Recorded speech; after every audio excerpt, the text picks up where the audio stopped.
নমস্কার, আমি পুরুধাওন। আজ আমরা ভুক্ত নিয়ে কথা বল। কিডনি বিকল রোগীদের অধিকাংশ সময় ক্ষুধা হারায় যায়, যা অ্যাপেটাইট লস হিসেবেও পরিচিত। এর চিকিৎসা কিভাবে করবেন? কেন এর চিকিৎসা গুরুত্বপূর্ণ? কিডনি বিকল রোগীদের ক্ষেত্রে কেন আমরা ক্ষুধা হারাই? যদি আমরা সব জানি তবে কাজ করা কিছুটা সহজ হয়। তো প্রথমেই শুরু করা যাক, ক্ষুধা কম কেনে। কেন আপনি আপনার খাবার ভালোবাসেন না? কেন খাবারের স্বাদ পরিবর্তন হয়? তাই এর পেছনে সবচেয়ে বড় কারণ হল ইউরি। আমাদের কিডনি কম কাজ করতে শুরু করলে শরীরে বিষাক্ত অবশিষ্ট জমা হতে থাকে। ক্যাটেনিন বা ইউরি এমন টক্সিন যা আমাদের শরীরে জমা হতে থাকে। এখন আমাদের মস্তিষ্ক আমাদের শরীরকে নিয়ন্ত্রণ করে। আপনি পেটে ক্ষুধা অনুভব করেন, কিন্তু কে ক্ষুধার অনুভব করে? এটা আপনার মস্তিষ্ক। আপনার রক্ত যখন মলিন হয়, তখন সেই মলিন রক্ত মস্তিষ্কে প্রবেশ করে এবং অনেক পরিবর্তন সৃষ্টি করে। এবং প্রথম লক্ষণ হল যে এটি প্রাকৃতিক প্রক্রিয়াকে বাধা দেয়। এবং আমরা কি অনুভব করি দিনে 3 বার? সেটা হল ক্ষুধা। আপনি অনুভব করবেন যে আপনার ক্ষুধা শেষ হচ্ছে। আপনি খাবার খাওয়া শুরু করবেন। আপনি 2 কামড় খাওয়া শুরু করলেই পেট ভরে যাবে। খাবার খেলে আপনার বমি আসতে পারে। এটি ঘটছে কারণ মস্তিষ্কে যাওয়া রক্তটি খুব মলিন হয়ে যাচ্ছে। এখন প্রশ্ন হচ্ছে, যদি কিডনি বিকল রোগীর ক্ষেত্রে এমন অবস্থা দেখা দেয়, তাহলে তাকে নিরাময় করা প্রয়োজন। যদি আপনি মনে করেন যে আপনার ক্ষুধা শেষ হয়ে গেছে, তবে খাবার খেতে বন্ধ করলে সবচেয়ে বড় সমস্যা হল আপনার শরীর দুর্বল হয়।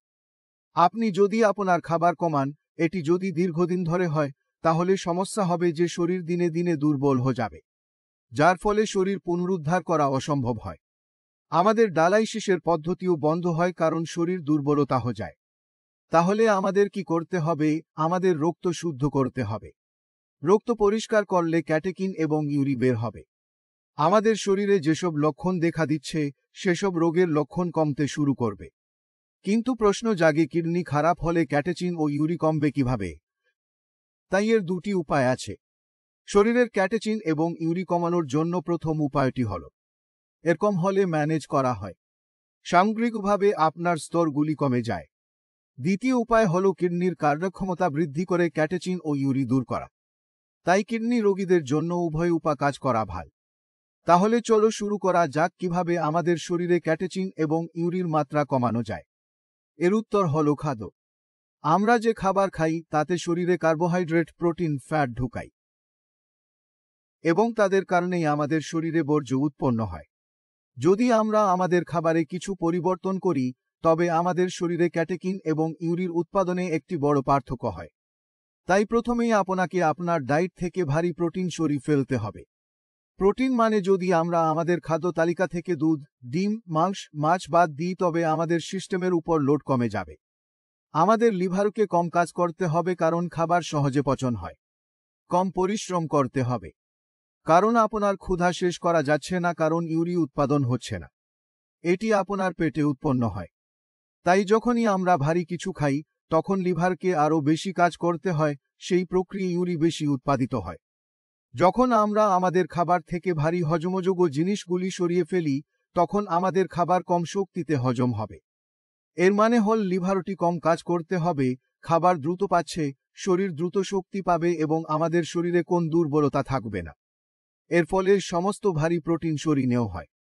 যেমন আমি আপনাকে বলেছি, দ্বিতীয় কাজটি হল গভীর ভাজা জিনিসগুলি ছেড়ে দিতে হবে। আমাদের শরীরের প্রোটিন হজম করা কঠিন হলেও একইভাবে তেলযুক্ত জিনিসগুলি হজম করা শরীরের জন্য কষ্টদায়ক। যেমন যদি আপনি ফ্রাইটার খাচ্ছেন, তবে আপনি নিজেই অনুভব করবেন যে আপনার শরীর অবসন্ন হয়ে যাচ্ছে। আপনার শরীরে কোন শক্তি অনুভব হচ্ছে না। ভাজা খাবার খেলে তোমার শরীর অলস লাগে। কারণ এতে থাকা তেল হজম করতে আপনার লিভারকে আরও কঠোর পরিশ্রম করতে হবে এবং সে কারণে আপনার ইউরি স্তর বাড়বে।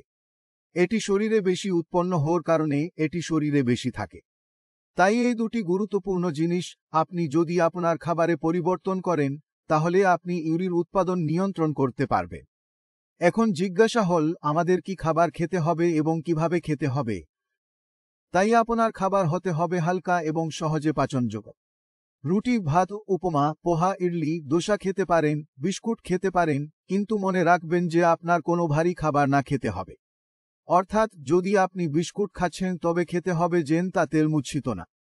কারণ যদি আপনি ঘি দিয়ে বেশি বিস্কুট খান তবে ইউরির একই সমস্যা হবে।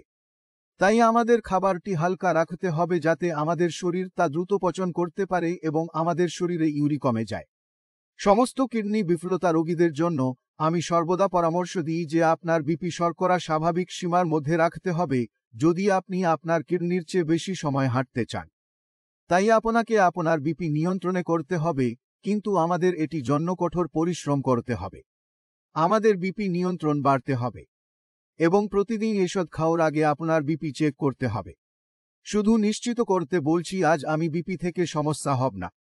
রোগীকে যদি এই দুটি কাজ করতে হয়, ভালো মনিটরিং করতে হয়, ভালো বিপি নিয়ন্ত্রণ করতে হয়, তবে তার কিডনি খারাপ হওয়ার ঝুঁকি অনেকটাই কমে যায়। কিভাবে আমরা কিডনির রাশি ক্ষতি পুনরুদ্ধার করতে পারি? তাই কিডনি রোগীর বাপসি করলে আমরা দুই ধরনের ক্ষতি দেখতে পাই। প্রথম অংশটি স্ক্লেরোসিস হল। স্ক্লেরোসিস মানে হল আমাদের অঞ্চলটি মৃত। দ্বিতীয় অংশে আপনি যা দেখতে পাবেন তা হল প্রবাহমান। সেখানে ফুলে যাও দেখা যায়। এখন যদি শরীরের কোন অংশে স্থানান্তর হয় তখন সেখানে কাজ করা সম্ভব নয়। এটি জীবন্ত কিন্তু কাজ করতে পারছে না। তাই আমাদের করতে হবে সেখান থেকে সেই পুজক দূর করা এবং সেখান থেকেই আমাদের ক্রিটিনিন স্তর কমতে থাকে। কারণ আগে যে অংশটি কাজ করত না করছিল এখন কাজ করছে। তো 20 জন আগে থেকেই তোমার সঙ্গে ছিল। আপনার কিডনির মাত্র 20টি ফোলা স্বল্পতা থেকে উদ্ভব হয়েছিল। এখনও আপনার কিডনি 60 নষ্ট, কিন্তু আপনার কিডনির এই 40 ফাংশন, যার কারণে আপনার ক্রিটিনিনের মাত্রা 6 ছিল, এখন তা 3-এর দিকে আসতে শুরু হবে। তাই যদি আমরা সঠিকভাবে কাজ করি তবে ক্রিটিনিন স্তরে খুব বড় পতন দেখতে পাব। তাই আশা করি আপনি এখন পর্যন্ত বুঝে ফেলেছেন যে কিভাবে আমরা শরীরের ইউরি নিয়ন্ত্রণ করতে পারি এবং পেট খোলাতে পারি। बोल सकते हैं।